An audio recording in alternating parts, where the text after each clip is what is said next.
Anthony Mackie finally makes his big screen debut as Captain America for the first 2025 MCU film, but does it offer a brave new world that everyone wants to see?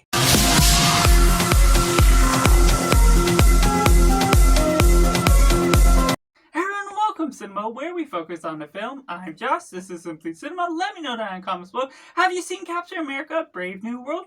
Was it good, was it bad, or somewhere right in the middle? Or if you're waiting for this review to decide if you're going to see it or not, make sure to like this video if you enjoy it, subscribe if you haven't already to join in film culture community where we talk about the love of cinema as a whole, and getting right into the synopsis. As Sam Wilson struggles with the idea of taking on the value and mantle of Captain America, mysterious threats begin to come up, putting a threat against the United States and the world that really ultimately brings him to put him to the test. And getting right in positive, to put it bluntly, Captain America Brave New World certainly has its entertainment moments. The way they build up all these different action fights here and there throughout the film, it's not necessarily high action, packed to the brim, what you're maybe wanting. Something that feels different about the film is Anthony Mackie is a Sam Wilson Captain America that still has his wings, still able to take flight, make use of the mortality that he is still human,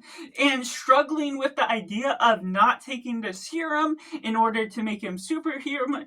And so how that all goes on within the story becomes interesting and compelling to the nature of what you're building up with his character, his mortality rate, of what all that means and entails for the rate of what you're building as him as a character. And there's things that establish the other side characters, such as Harrison Ford now as Thunderbolt Ross, that I feel he does a really good job transforming into that character. Now, Harrison Ford is an actor that I'm really strongly familiar with, and it's sometimes hard for me not to look at him as playing the same character over and over. It doesn't necessarily feel like Harrison Ford playing himself, but the character, while it does have a great performance, how we're pulling off different things with the political agenda throughout this film, being the president, there's certain things here and there that doesn't always click fully in the right way, but at the same time, I do enjoy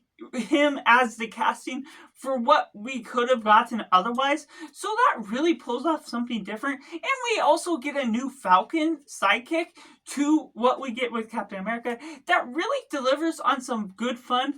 The nature of his character feels different than what we got out of Sam Wilson when he was Falcon. So that really shakes things up a bit.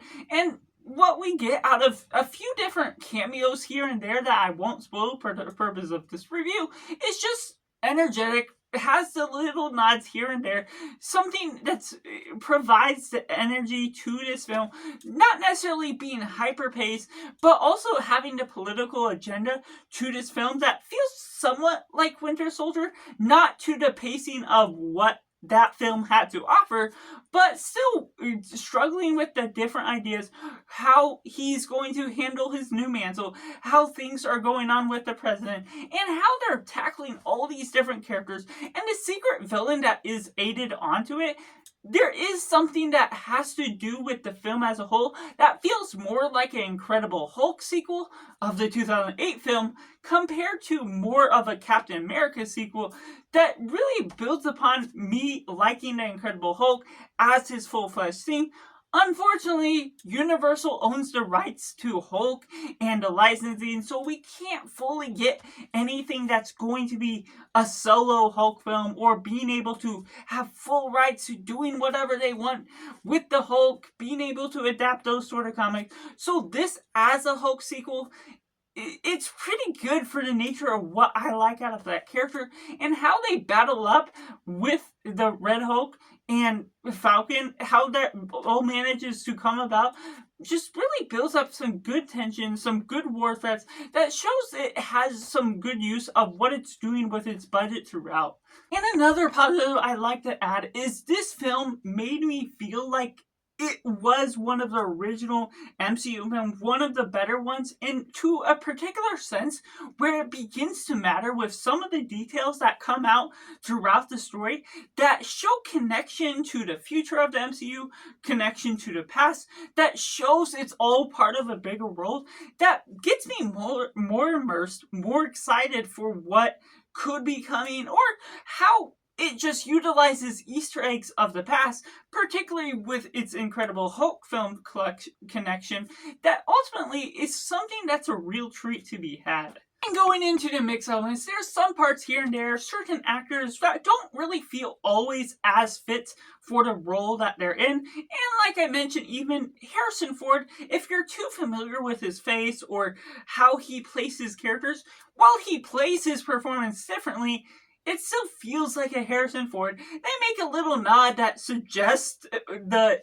actor change, and that feels somewhat off. Obviously, they did have to do an actor change in this particular case, but there's still some things that could be off-putting. This one girl that feels a little bit miscast for what they're trying to do with the role, how they perform, set things aside. You're not necessarily always going to get all the answers to the story as a whole, how the villain is set up, how other things come into play. So those were little gripes I had with the film, not necessarily something that took it back fully, because I'm just letting the story play it out as it goes, and being able to enjoy the film for what it is. But it's not necessarily a high-class, high-tension MCU film that, for all the MCU films we gotten recently, I don't necessarily have as much high expectations anymore for what we're really getting out of the plot. But taking it into the negatives, there's some flaws here and there, how things all come about, answers that feel like it needs to be explained a little bit more, bringing up the tension a little bit higher with the way they establish the villain, the way they keep him mysterious throughout the film, and then reveal him at the end. And he doesn't particularly have his great comic book look once you see a reveal of it. That sort of makes it a little off-putting. Not terrible, because I still like the particular character they utilize for the nature of the story, and also leading into more of the ending, how things all come about. There's questions of how the plot may have been formed to begin with, or the resolution to what all goes about with some particular characters. It's not fully off-putting in one sense. I still had the entertainment that I needed, but at the same time, there's something that didn't drive the film as quick as I felt it could have, especially for the entertaining aspects that brought this film up a bit with my score, what I felt with the emotions throughout the film.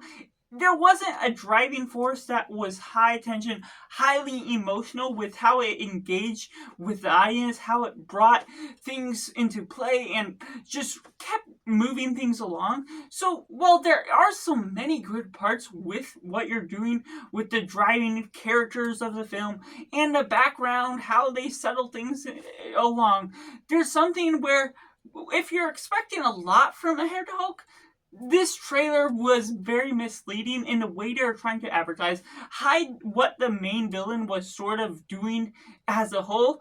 And while that was cool to have that reveal of what wasn't revealed in the trailer, there's still some setbacks to what I ultimately did, maybe with some people's expectations, some people leading you off the rails with theories or predictions of what you could expect coming out of this film.